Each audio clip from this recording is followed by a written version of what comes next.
My name is Amor. I am 31. Clears throat. At my daughter's birthday party, the air smelled like vanilla frosting and plastic balloons. And everyone kept smiling, the kind of smiles that don't reach the eyes. The kind you wear when you're surrounded by people who already decided what you are worth. Because this was the afternoon my in-laws finally said it out loud. The words they've been feeding me in pieces for years. The moment my mother-in-law leaned close enough for her breath to graze my ear and hissed, "You're just a leech." As if my existence were a stain on the tablecloth. And I felt my chest tighten. But I didn't cry because crying was exactly what they expected. And I had learned that tears were a currency they loved to spend. The party was supposed to be about my daughter, her laughter bouncing off the walls, her small hands sticky with cake, her eyes lighting up when the candles flared. But every time I looked toward the long table of relatives, I could feel judgment crawling over my skin, measuring me, weighing me, deciding I came up short. They'd always said I was lucky. Lucky to have married into their family. Lucky to be tolerated. Lucky to be fed. Lucky to be allowed to exist near them. And when I poured myself a drink to calm my shaking hands, I didn't notice my mother-in-law watching me the way a hawk watches a field mouse. Didn't notice my sister-in-law's lips curl into a thin, satisfied smile. I was laughing with a neighbor when I turned back and saw it clearly. Unmistakably, the small practiced movement of fingers, the quick tilt of a wrist, the soft tap as something pale slipped into my glass, and suddenly the words on every revenge story I'd ever heard roared alive in my head. At my daughter's birthday party, I saw my mother-in-law slip powder into my drink. So, I stood up, smiling, and handed the glass to my evil sister-in-law. She drank what was meant for me. Except this wasn't a headline. It was my life, my daughter's party. My breath caught in my throat as I realized how far they were willing to go to remind me of my place. I didn't scream, didn't call anyone out because fear sharpened my focus instead of dulling it. And I watched my mother-in-law's eyes flick toward me, daring me to react, daring me to make a scene so she could call me dramatic, unstable, ungrateful, the same labels she'd always slapped on me when I defended myself. The memory of her whispering leech still burned. And suddenly, every insult lined up neatly in my mind. Every time they said I was living off their son. Every time they counted what they gave me and ignored what I gave back. The nights I stayed up with a sick child while they slept. The meals I cooked. The smiles I forced. My sister-in-law laughed too loudly at a joke someone else told, pretending not to notice my gaze. Pretending innocence while standing so close to my drink. Her elbow brushed the table. And I realized then that this wasn't just cruelty. It was entitlement. The belief that they could do whatever they wanted to me, and I would swallow it literally and figuratively. My hands steadied as if something inside me had clicked into place. A calm that scared me more than panic ever had.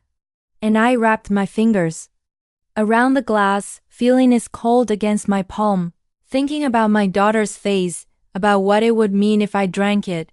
About how small moments like this shape a child's future without anyone noticing. I stood up slowly, the room quieting just a fraction as chairs scraped and conversations dipped. And I smiled, the kind of smile that feels like armor, the kind you wear when you decide you're done begging for mercy. And I walked toward my sister-in-law. My heart pounding, but my step steady, the green banner in my mind flashing true story, because this was real and it was happening, and there was no undo button. I held out the glass and said something light, something harmless, something no one could accuse me of twisting later. My voice even as I offered it to her, watching confusion flicker across her face, watching my mother-in-law stiffen, watching the calculation race behind their eyes as they realized I wasn't playing the role they'd written for me. The room held its breath as the glass changed hands, and in that suspended second, I understood that everything after this would be different. That the party, the insults, the whispered leech, the powder meant for me, all of it was about to collide. And whether they knew it or not, they had just handed me the truth about who they were and who I would no longer allow myself to be. My sister-in-law took the glass with a laugh that was just a little too sharp, raised it like it was nothing, and drank, and the room exhaled as if the moment had passed. But I stood there watching, counting seconds in my head while my mother-in-law's face drained of color, because she knew exactly what had been meant for me, exactly what line had just been crossed.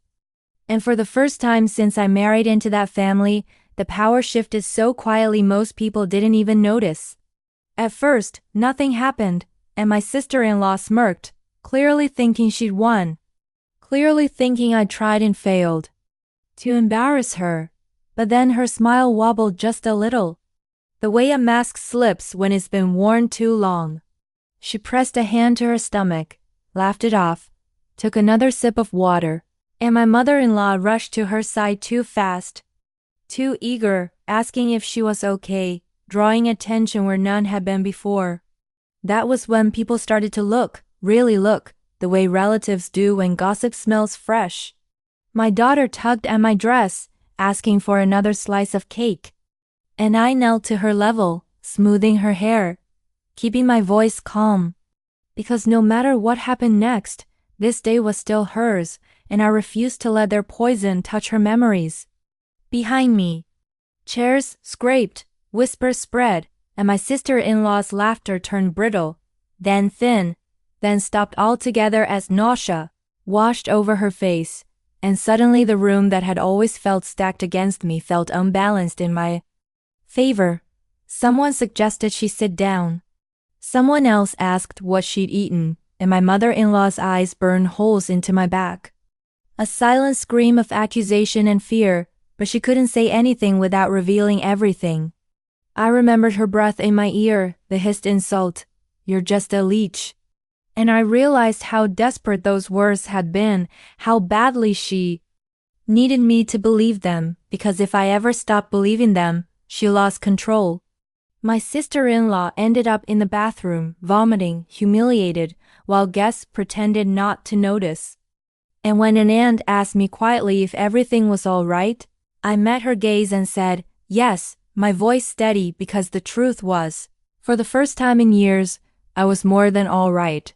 The party limped on. Cake half eaten, music too loud. Tension thick enough to taste, and I watched my in-laws move around me like strangers. Careful now, guarded, unsure of what I might do next, unsure of how much I knew when it was time to open gifts. My mother-in-law avoided my eyes. My sister-in-law stayed hidden, and I helped my daughter tear wrapping paper, cheering loudly, laughing genuinely. Because joy is a kind of revenge too, when they can't argue with or twist. Later, when guests began to leave and the house emptied out, my husband finally asked what had happened. His voice low, his face pale, and I told him everything, every whisper, every look, every insult, the powder, the glass, the truth I'd been swallowing for years. And I watched something in him break and rebuild at the same time. He didn't defend them, didn't minimize it, didn't tell me to keep the peace, and that alone felt like a victory bigger than any confrontation could have been. That night, after my daughter fell asleep clutching a new toy, I sat alone in the quiet and replayed the moment over and over. The choice I made, the calm that surprised even me.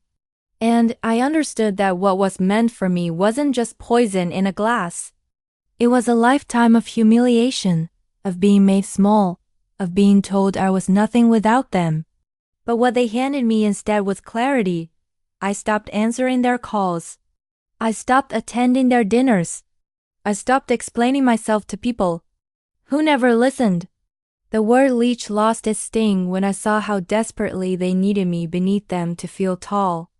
Months later, I heard they told the story differently, that I'd embarrassed them, that I was manipulative, dramatic, dangerous even. But for the first time, I didn't care about the version of me they told the world, because I finally knew my own. At my daughter's birthday party, I saw my mother-in-law slip powder into my drink. So, I stood up, smiling, and handed the glass to my evil sister-in-law. She drank what was meant for me. That moment didn't just change one afternoon. It changed the rest of my